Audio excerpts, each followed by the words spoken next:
Então vamos lá. O inciso 8 diz assim: é vedada a vinculação ou equiparação de quaisquer espécies remuneratórias para efeito de remuneração pessoal do serviço público. Isso é muito simples. Eu vou te fazer uma analogia com a iniciativa privada, com o pessoal da CLT, tá? Seletistas, primeiro. Vamos imaginar a seguinte hipótese: fulano é telefonista de uma empresa e ele ganha R$ 1.500. Isso quer dizer que todos os outros pela CLT é assim, né?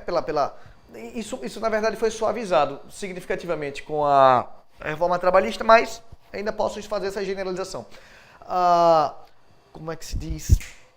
Fulano, Tonho, pode olhar para Cicrano que ganha R$ 1.500 e dizer assim: opa, eu estou no mesmo setor dele, eu estou fazendo a mesma coisa, então eu também quero os 1.500 conto. Não importa se fulano trabalha 10 anos e Tonho acabou de chegar, não importa se ele é muito mais produtivo, a remuneração fixa ele pode dizer: eu quero a equiparação. Para o serviço público não é assim. O servidor público ele está calcado em um plano de cargos e carreiras. Então é possível que fulano tenha uma remuneração de R$ 20.000, porque ele está no topo da carreira, ele já subiu na carreira, está no teto da remuneração para aquele cargo. E Tonho, que acabou de chegar, passou no último concurso público, chegando agora, novinho, ganhando 5.000 conto. Os dois têm a mesma função. Um pode ganhar 5.000 e outro 20.000? Pode. Por quê? Porque a equiparação de espécie remuneratória fica proibida no serviço público. É possível essa divisão de espécie, é possível que duas pessoas trabalhem com a mesma coisa, no mesmo departamento, no mesmo órgão e ganhem valores distintos por estarem em momentos distintos das suas carreiras. O pessoal que está em final de carreira ganha muito mais do que quem está em início. Óbvio. Óbvio, entre aspas, né? Na iniciativa privada isso não é tão óbvio. Então, quem está no final de carreira pode ganhar mais. Por quê? Porque a Constituição proíbe essa equiparação. Proíbe que o novato diga assim: não, ele está ganhando 20.000, eu estou na mesma função, então eu quero 20.000. Não pode. É vedado. Não existe essa equiparação no serviço público. Certo? Ok? O seguinte diz: os acréscimos pecuniários percebidos por servidor público não serão computados, nem acumulados para fins de concessão e acréscimos ulteriores. O que, Nelson? Bom, os acréscimos não são computados para fins de... Vamos imaginar que o servidor público tem um salário base, uma remuneração base, certo? E aí ele agora vai fazer juiz adicional de periculosidade. O que é que ele vai fazer? Uhul! Ele vai ganhar 30% a mais. Eu vou chutar aqui, vamos imaginar que o salário base seja de 10 mil. Eu gosto muito de chutar 10 mil porque é fácil para mim, certo? Eu gosto de falar 10 mil porque 10 mil é um valor que... como é que eu posso dizer? Que é fácil de calcular. Eu sou ruim de matemática. Certo? Porém, você pode pensar aí na sua remuneração.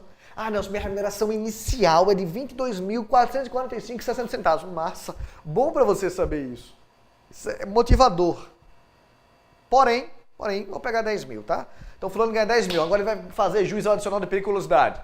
30% de 10 mil, ele vai ganhar quanto agora? 13 mil. Não é isso? 13 mil. Eu não sei fazer esse cálculo com 22.455, eu não sei. Mas 13 mil. Massa, ótimo, fantástico, 13 mil, uhul! Aí o tempo passa e ele foi removido para fronteira ou para, sei lá, para o local de difícil acesso e ele vai ganhar adicional de penosidade. Ele vai ganhar, por exemplo, X%, 20%, vou chutar aqui, 20%. Esses 20% não é em cima dos 13 mil. Não é da remuneração total. É em cima do salário base. É 20% sobre 10 mil e não sobre os 13 que ele recebe. É o que diz esse inciso, olha só. Passei demais aqui. Os acréscimos pecuniários percebidos pelo servidor, 30% de periculosidade, não serão computados nem acumulados para fins de concessão de acréscimos ulteriores.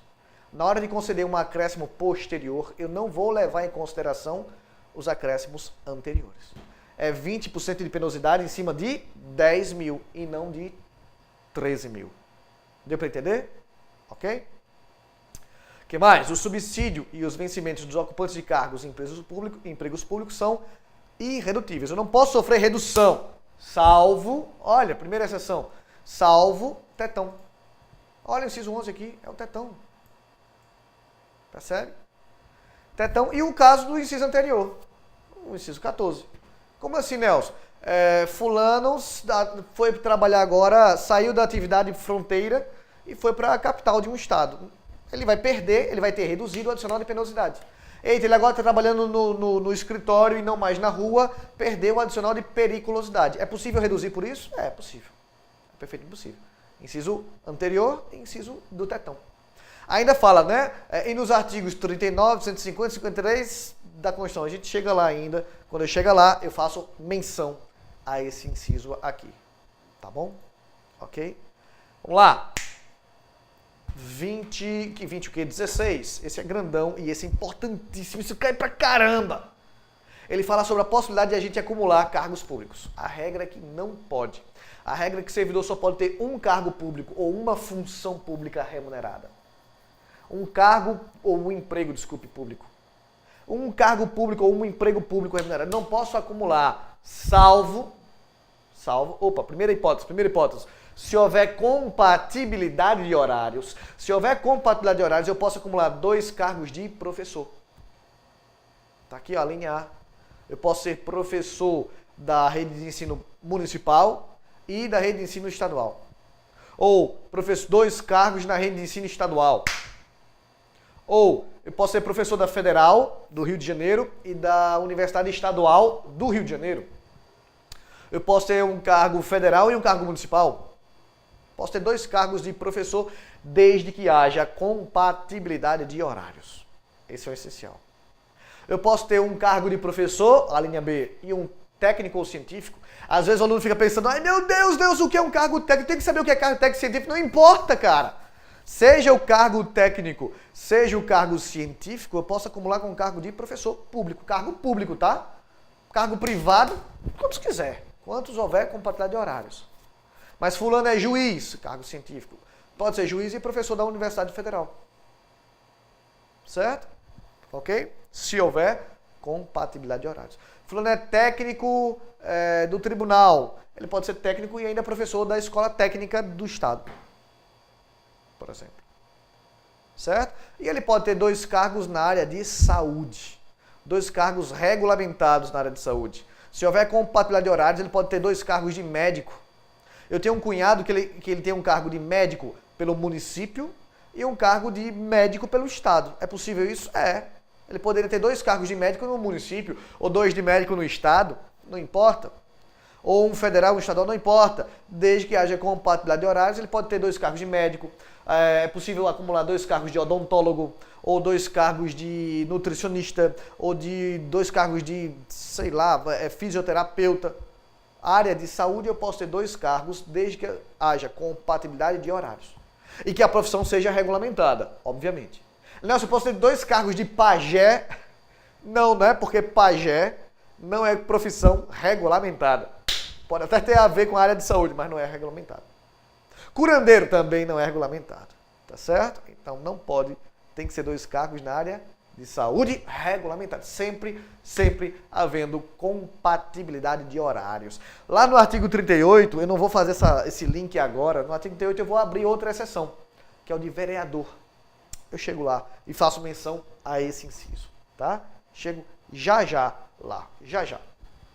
Olha esse aqui, a proibição de acumular. A proibição de acumular estende-se aos empregos e funções e abrange as autarquias, as fundações, as empresas públicas e sociedade mista, suas subsidiárias e sociedades controladoras, direta ou indiretamente pelo poder público. Então, meu amigo, minha amiga, tá na admissão pública direta ou indireta? Tá, não posso ter 2 cargos. Só posso ter 1. Salvo 2 de professor, 2 na área de saúde, 1 técnico ou científico, mais 1 de professor. Certo? Dúvidas?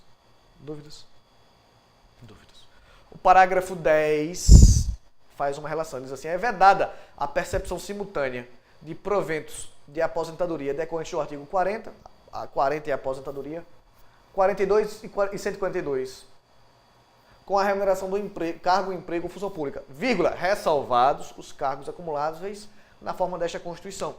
Os cargos eletivos e os cargos em comissão declarados em lei de livre nomeações. O que? Não entendi nada. Eu não posso, veja, se eu não posso acumular 2 cargos públicos na ativa, enquanto eu estiver na atividade, eu também não poderia acumular 2 aposentadorias. Não é óbvio? Nelson, eu posso acumular uma aposentadoria e um cargo? Não, também não. A não ser que eu me encaixe naquelas exceções que eu acabei de ver. 2 de professor, 2 na saúde, um técnico ou científico, mas um de professor. Se eu não me encaixar naquelas exceções, eu não posso ter 2 remunerações, 2 fontes de renda do governo, nem mesmo quando eu estiver aposentado. Certo? Por exemplo, eu tenho 2 cargos de professor. Público, massa. Público, né? Estou falando cargo público, porque só privado, eu posso ter quantas a iniciativa privada quiser me dar. Mas cargos públicos, eu posso ter um cargo público? Posso. 2 cargos públicos, de professor eu até posso. Aí, se eu tenho 2 cargos de professor, eu estou contribuindo dobrado para a minha aposentadoria. E por isso eu vou ter direito a 2 aposentadorias, se eu contribuir o suficiente. Agora, se eu não posso ter 2 cargos públicos, como é a regra, eu só vou contribuir uma vez. E se eu vou contribuir só uma vez, eu não posso ganhar dobrado. Não posso. Imagina, fulano é procurador. Procurador é um cargo científico. Pode acumular quanto cargo? Pode, de professor. Imagine que ele não acumulou. Não acumulou. Certo? E se aposentou como procurador. Agora ele é procurador aposentado. Ele pode fazer outro concurso público para juiz e ficar como juiz e ganhando a aposentadoria de procurador? Não. Porque se esses cargos não são acumuláveis na ativa, também não são acumuláveis na aposentadoria. Ele não pode ficar recebendo a aposentadoria de procurador mais o subsídio de juiz. Não pode, porque são cargos inacumuláveis. Agora, ele pode ficar ganhando a aposentadoria de procurador e mais a remuneração de professor na ativa. Ele se aposentou da procuradoria, mas passou no concurso público de professor. Ou num cargo comissionado, como diz aqui, de professor. Aí ele pode. Porque professor e procurador, professor e cargo científico são acumuláveis. Então essa possibilidade ou não de acumulação vale tanto para os ativos quanto para os inativos. Certo? Ok? Nelson, eu sou servidora pública já, aposentada. Uma aluna me falou isso, Nelson, sou servidora aposentada. E aí ela tinha um cargo técnico. E estava estudando para outro concurso público. Nossa, teve uma queda de energia aqui, não sei se afetou aí a transmissão de vocês. Aqui está tudo lindo. Mas enfim, ela estava estudando para outro concurso público. E disse assim, Nelson, depois que ela me viu falar isso aqui, ela disse, Nelson, quer dizer que quando eu passar nesse concurso, ela até falou sim, eu disse, opa, sim não, quando você passar? Quando eu passar nesse concurso público, eu não vou poder acumular as remunerações? Eu disse, não, minha querida, não pode. Seu cargo é técnico, você está estudando para um cargo técnico também. Não vai poder acumular. Ou você vai ficar trabalhando no novo cargo, ganhando sua aposentadoria, ou você suspende a aposentadoria e fica ganhando a remuneração do novo cargo. Ela disse, Nelson, mas não é vantagem para mim. Então escolha um cargo de remuneração maior, para você suspender sua aposentadoria e ficar ganhando uma remuneração maior. Eu me lembro que até disse para ela assim, olha, mira nas estrelas. Por que você é super qualificada pegando esse cargozinho técnico aqui? Por que é isso? Vai trocar 6 por meia dúzia? Não, porque eu pensei que podia acumular. Não pode acumular na atividade nem na aposentadoria. Certo? Ok? Esses 2 próximos incisos não tem muito o que falar, mas eles caem muito. Eles dizem assim, a administração fazendária e seus servidores fiscais terão, dentro de suas áreas de competência e jurisdição, precedência sobre os demais setores administrativos da forma da lei. Então, a administração fazendária, a fazenda, tem prioridade em relação aos demais órgãos. O outro inciso diz algo muito parecido. Ele diz, ficou pequenininho, não foi? Cadê o outro inciso? Está aqui, ó. Está aqui. Eu volto para aquele. As administrações tributárias, fazenda, dinheiro, tributo, dinheiro, da União, Estado, Distrito Federal, município, atividades essenciais ao funcionamento do Estado, exercidas por servidores de carreira específicas, terão recursos prioritários. Mais uma vez, fazendária, preferência, tributário, prioridade. Mexer com dinheiro, a gente dá prioridade. Prioridade é o que dá dinheiro. Certo? Para a realização de suas atividades, atuarão de forma integrada, blá, blá, blá, blá, blá. Ok? Então, esses 2 incisos não tem tanto o que falar.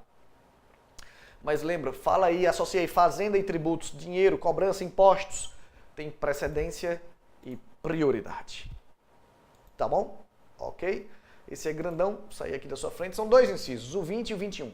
Depende de autorização legislativa, em cada caso, a criação de subsidiárias das entidades mencionadas no inciso anterior. Veja que eu estou pulando aqui, né? Eu falei aqui, ó, inciso 18. Aí eu pulei aqui para o 22. E agora eu estou no 20 e o 21. Nelson, o que é isso daqui? Isso aqui eu tirei da ordem, mas isso aqui, ó, depende de autorização legislativa em cada caso, a criação de subsidiárias das entidades mencionadas no inciso anterior.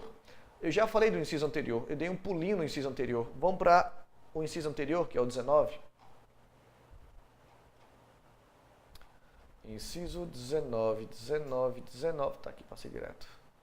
Somente por lei específica poderá ser criada, lembra? Criada, autarquia, ou autorizada, empresa pública, sociedade mista e fundação. Cabendo a lei complementar, nesse último caso, definir as áreas de atuação. Tá aqui, ó. Deixa eu ver. Deixe-me ver. Aqui. Foi o que falamos aqui, ó. Criada, autorizadas. Lembra? Opa. Foi? Ok. Olha o que eu estou te mostrando agora. Só um segundinho. Olha o que eu estou te mostrando agora. Cadê? Ah, passei direto. Depende de autorização legislativa, em cada caso, a criação de subsidiárias das entidades mencionadas no inciso anterior. Opa, então a Sociedade de Economia Mista vai criar uma subsidiária. A Petrobras vai criar uma subsidiária. Ela pode? Pode, mas tem que ter o quê? Lei autorizadora. Certo? Depende de uma autorização legislativa. Tem que ter uma lei autorizando. A Petrobras, ela surge por lei autorizadora e só pode criar subsidiárias por lei autorizadora. Certo? Assim como a participação de qualquer delas em empresa privada. Então, a Petrobras quer comprar a Pasadena, aquela refinaria lá dos Estados Unidos que deu muita bronca, a refinaria Pasadena. Foi um escândalo, foi comprada pelos olhos da cara, valia 10 vezes menos, blá, blá, blá, e blá, blá. E a gente faz o quê? A gente bota a culpa no executivo. Ah, mas o executivo fez que safadeza, essa... Mas para a Pasadena ser comprada, os deputados e senadores tiveram que fazer uma lei autorizando. Ninguém fala disso. A culpa é sempre do executivo. Eu não estou defendendo Dilma, não. Dilma foi condenada já. Porém, o grande câncer do nosso país se chama Congresso Nacional. Pasadena só foi comprada porque o Congresso autorizou. Ninguém fala isso. Ninguém sabe disso. Pelo menos não na TV. Mas o Congresso autorizou. E se o Congresso autorizou, o Congresso tem culpa, cara. Aí o que é que eles fazem? Poxa, vou punir quem? Não tem como punir o Congresso, punir o ministro, o presidente. Mas a verdade é que você precisa tomar mais cuidado no congressista que vota. Certo? O presidente pode ser qualquer Zé Ruela. Bota tiririca lá. Se o Congresso for bom, vai ser o melhor presidente. Bote lá o Papa. Se o Congresso for o atual, não vai prestar. Vai ser uma porcaria. Certo? Então para com essa besteira de esquerda, direita. Eu sou PT. O PT tem seguidores fiéis, por isso que eu gosto de citar como exemplo. Mas a verdade é que o Congresso é uma mercadoria. Bom, vamos lá. 21 diz: ressalvados os casos especificados na legislação, as obras, serviços, compras, alienações serão contratados mediante processo de licitação pública que assegure igualdade de condições a todos os concorrentes, com cláusulas que estabeleçam obrigação de pagamento, mantidas as condições efetivas nos termos da lei, o qual somente permitirá as exigências de qualificação técnica e econômica indispensáveis à garantia do cumprimento das obrigações. Caçamba, Nelson, como assim, Nelson? Não entendi, Nelson. Ai, meu Deus, Nelson. O que ele está falando para você é o seguinte: para a administração pública direta ou indireta contratar com a iniciativa privada, tem que ter licitação. Eu falei para vocês, inclusive, ontem. Isso pode ser, talvez você esteja assistindo a gravação, talvez você não esteja assistindo a aula ao vivo, né? O pessoal aqui está ao vivo agora, metendo bala nessa noite de terça-feira, mas Mas talvez talvez você tenha perdido a aula ao vivo e esteja assistindo a gravação. Mas nas aulas anteriores, na aula anterior, eu falei exatamente isso. Olha, tem que ter licitação. Quando eu falei em competência suplementar, supletiva, complementar, eu falei o exemplo de licitação. Certo? Bom, que mais? Deixa eu ver se vale a pena fazer uma paradinha aqui. Vamos fazer uma paradinha, daqui a pouco a gente